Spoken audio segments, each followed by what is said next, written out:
Andriamanitra rainay izany an-danitro, misaotra anao fa ianao ilay Andriamanitra mbola mihazona anay amin'izao fiainana izao dia tsy mitsahatra hatrany manakambara aminay tsirairay avy ny teninao satria ny teninao tokoa dia fanasy fiainana ary sabatry ny fanahy ny teninao Jesosy mitenena fa izaho izay hitondra ny teny dia tsy mendrika akory ny tompo fa aoka ianao ny ameno ahy, aoka ny teninao no atao-bavako, aoka izay holazainao aminay no teneniko fa Isoa izay tsy anao ity amin'ny tenako, izay tsy anao ity amiko tompo aho, ianao aniny anaisitra anala izay rehetra manakatsakana, aoka ianao anjaka feny fanahy masino mitenena fa izaho dia vonina anatanteraka ny sitraponao hatrany amin'ny anaranao Kristy mpamonjy anatena mivavaka. Amen.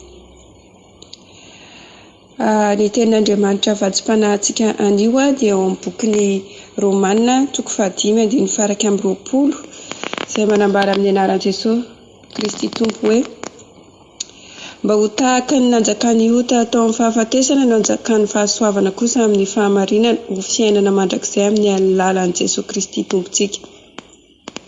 Amen. Araka izay ten'Andriamanitra izay fantatsika tsara fa isika dia Jesosy Kristy tompo no mampifandray antsika amin'Andriamanitra ary avy amin'ny alalan'ny tokana rery ihany no ahafahantsika miditra amin'ny fanjakany lanitra. Dia araka izany teny izany hoe mba ho tahaka ny nanjakany ota amin'ny fahafatesana, fantatritsika tsara fa ho antsika izay efa mpiazakazaka ato amin'ny tompo dia mahafantatra tsara ny gropy fiomanana any an-danitra hoe izay tsy an'Andriamanitra dia any ota ny fahafatesana, any amin'ny fahafatesana izay tsy miaina amin'ny fanahin'Andriamanitra. Mahalala tsara an'izany tsika ary hoy ny tompo eto hoe mba ho tahaka nanjakany fahafatesana hozy izy nataony no mba hanjakany ny fahasoavana ny fahamarinana amin'ny fiainana mandrakizay amin'ny alalan'i Jesosy Kristy. Tena hoe andro farany tokoa izao ary efa tanteraka avokoa izay voalaza amin'ny Baiboly. Efa nandeha daholo ny faminaniana rehetra, efa miaina tena hoe miaina tokoa, ao ny firenena mamely samy firenena, ao ny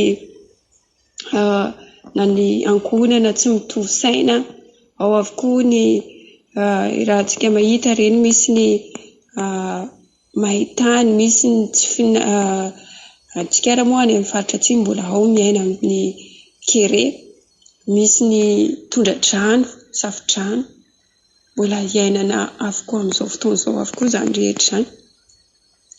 Ary efa nampahafantarin'i Jesosy hoe amin'ny andro fahoriana hozy izy ny tompo dia izy izao dia efa tanteraka mahafantatra tsara tokoa ny gropy fiomanana ny danitra satria dia tena hoe tsisy miafina amintsika ny zava-misy ary efa nampiomanina avokoa nefa isika voninahitr'Andriamanitra, navelan'Andriamanitra iseho avokoa ireny satria raha tsy misy ireny dia ohatry ny hoe mandainga amin'ny Baiboly.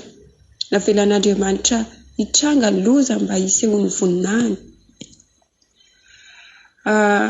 Hoy ny Kolosiana ao amin'ny Kolosiana 3:7-10 hoe ary aoka napaka ao am-ponareo fiadanan'i Kristy fa ho amin'izany no iantsoana anareo tena iray ary aoka ho feno fisaorana ianareo. Amen. Araka izay ten'Andriamanitra izay tsika dia natsoan'Andriamanitra, no safidian'Andriamanitra tsika hanompo, no safidian'Andriamanitra tsika ary nirahan'Andriamanitra tsika, araka izay hoe aoka hanapaka ao am-ponareo fiadanan'i Kristy. Izay fiadanana kristianana tsika izay dia nirahan'i Jesosy Kristy tompontsika toandreo apôstôly 12 izara izany fiadanana izany amin'ny hafa ihany koa, fa tsy hoe ao anatsika ny fiadanan'i Kristy dia tazomintsika ho antsika rery ihany. Nirahan'ny tompontsika anambary izany, zasenao ilay irak'Andriamanitra moa tokoa ve tena tanterahantsika izay iraka izay, mampianatra any olon-drehetra hisaotra, hitarika ny olon-drehetra hibebaka, hitarika ny olon-drehetra hiala amin'ny fanaon'izao tontolo izao, satria dia efa akaiky ny fiariny. Izao tontolo izao dia mila olon'Andriamanitra, mila mpanompony izy mba ahafahany mampafantatra amin'ireo izay mbola voafatotra ny fiainan'izao tontolo izao. Tsy hoe koa mahita olontsika eny anivon'ny fiarahamonina eny anoloan'ny masonao eny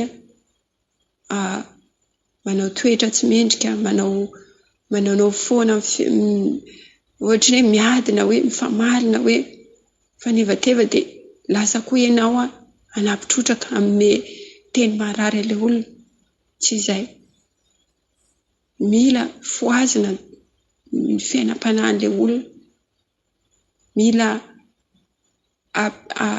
atory ilay olona avy amin'ny alalanao. Satria dia ianao araka izay hoe mitafy an'Andriamanitra izay, mitafy an'i Kristy Jesosy, ny fiadanan'i Kristy ao anatinao izay. Atory am-pitiavana ilay olona na ny ankohonanao aza. Aoka zasainao ilay Israelin'Andriamanitra, ilay tena hoe hiantefan'ny fonan'Andriamanitra. Israely dia tena hoe tian'Andriamanitra ary ninona adalan'ny ataon'i Israely tsy tazomin'Andriamanitra izany adalany izany, fa tiany ary tena nanao fanekena. Zasainao dia fanekena ihany koa, fanekena vaovao avy amin'ny alalan'i Kristy Jesosy. Dia tsy hoe koa mahafantatra izay hoe fanekena vaovao izay dia atao mipetraka fotsiny ohatrin'ny hoe mialatsiny ary ampitahan'izay vola mipetraka ao anaty poketra. Dia rehefa ilaina ampiasaina ilay vola dia izay vao tadiavina karohana. Iny manko no ohatra tena maika be mihitsy. Tsika rehefa hividy zavatra dia tsy maintsy hikaroka vola ao anaty poketra hividy an'ilay zavatra, dia rehefa vidiana ilay izy dia ampirimina ao anaty poketra indray izy ambom-bola. Aoka tsy ohatran'izay miara-panahy ny maha-Israely vaovao an'Andriamanitra antsika. Dia aoka hivavaka, hibebaka, hanolo-tena, vavaka ka tsy reraka ozy izy, tsy reraka satria dia tamin'ny Jesoa Kristy raha alohan'ny amboanany azy fijaliana izy ka raha natory ireo mpianan'ireo dia tsy maharitra akory nareo ozy izy Jesosy tamin'ireo mpianany. Androany Jesosy mampatsiahy antsika an'izay fiadanana izay fiadanana ao am-po hanapaka ny fotsika ny fiadanan'i Kristy, fa izany hanatsoana antsika ho tena iray. Dia rehefa mahatsapa an'izay fiadanana izay tsika dia mba ho feno fisaorana araka ny any amin'ny Salamo 103 hoe misaoran'i Jehovah ary fanahiko ary izy misy adonana fitahiany rehetra. Tsy hoe kory salama tomady ahako ny dia izay ihany, fa ny fitahiana ara-panahy izay tena hoe mila isaorana lehibe indrindra, satria dia ny ara-panahy rehefa tsy misy ny ara-panahin'Andriamanitra ao anatintsika dia manaonao fontsika ety amin'izao tontolo izao. Fa isaorana lehibe ny ara-panahy izay omen'i Jesosy sy ny ara-nofo mbola afaka manatitra ny fanatitra, satria ny fanatitra tian'Andriamanitra dia ny fo torotoro, ny fo tena hoe mangorakoraka midera an'Andriamanitra, misaotra an'Andriamanitra amin'izao fiainana izao. Na miaina amin'ny andro fahoriana ary tsika dia misaotra ny tompo foana, satria dia avelan'Andriamanitra hipoitra ilay fahoriana mba hisehony voninahiny, ary tsika no ataon'ny tompo fitaovana amin'izany mba hitarika ireo olona rehetra, hisaotra, hakasitraka ny zava-misy ary manatena satria dia ao ny tompo vonona hiady ho antsika. Araka ny any amin'ny Exodus 14:14 hoe i Jehovah hiady ho anareo, nareo kosa angina hozy ny tompo fa i Jehovah ny hiady anareo. Dia izay no ten'Andriamanitra araka ny bokin'ny Romanina 5:20 mba ho tahaka ny nanjakany Ota tamin'ny fahafatesana no nanjakany fahasoavana kosa amin'ny fahamarinana amin'ny fiainana mandrakizay amin'ny alalan'i Kristy mpamonjy. Fotoana farany izao ry havana malala amin'ny tompo, fotoana farany ary mila masina araka ny teny Jesosy aoka ho masina ianareo tahaka ny rainareo any an-danitra. Nateraka tetỳ amin'izao tontolo izao tsika tsy ho ateraka ho an'ny ota fa ho amin'ny fahamasinana. Ary tsika dia tena hoe tian'Andriamanitra tsika satria dia na dia fantatr'Andriamanitra hoe tsisy marina na dia ny iray ary tena nirahany zanany hanafaka antsika ao anatin'izany fahafatesana izany, araka izay hoe nanjakan'ny ota tamin'ny fahafatesana, nirahany zanany hanafaka antsika anatin'izany ota izany ka nomeny fahasoavana kosa itsika amin'ny fahamarinana mba ho amin'ny fiainana mandrakizay. Isaorana ny tokantrano isaorana ny tokantrano fa izy dia tena hoe tsy mitsahatra manome teny fampahirezana ho antsika ahafahantsika miady amin'izao fiainana izao. Ny ara-panahintsika tena hoe mena Jesosy ho fanahy velona tena hoe tsy varimbariana amin'izao fiainana izao, satria dia raha mangatsiatsika dia tsy mety amin'ny ara-panahintsika izany mangatsiatsika izany, fa mila mafana hatrany ninona ady atrehanao ao, ninona fiainana atrehanao ao. Dia aoka ny ara-panahin'Andriamanitra anjaka feno aminao amin'ny alalan'i Jesosy Kristy mpamonjy. Misaotra ny tokantrano tsika tompo iray malala eo, misaotra anao fa tena hoe izany tokoa izahay dia tena tianao anjakanao tokony aty anatinay. Ianao dia miteny foana tompo amin'ny alalan'ny fanahy masina, tsy mitsahatra ianao mampahery hatrany satria dia izao fiainana izao tokoa tompo dia tsy mila matoritory intsony izay.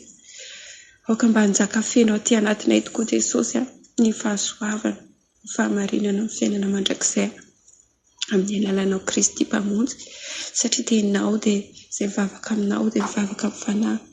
Ianao ny fanahy sy fiainana ary ny teninao Jesosy dia mofinaina mahavelona anay Jesosy, fa tsy ny mofo ety amin'izao tontolo izao, mofo ara-nofo ny iveloman'ny olona tompo, fa ny teninao Jesosy Kristy dia tena hoe mampahery tokoa ary teny mpahendrena, teny feno fitiavana. Tsapanay dia tsapanay tokoa ny fitiavanao anay, tsapanay Jesosy afa tianao anjaka feno aty anatinay ianao, ka indreto izahay manolo tena hatrany amin'izao herinandro vaovao izao, herinandro vaovao, tombonandro-pahavelomana vaovao, famindrapo vaovao, fahasoavana. Misaotra anao hatrany Jesosy fa mbola ny fahasoavanao tokoa manaraka anay mandritra ny andro rehetra iainanay.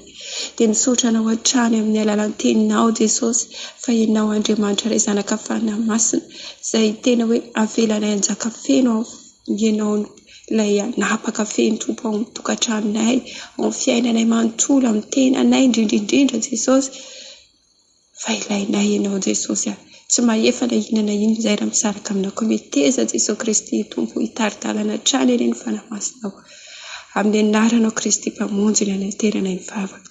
Amen.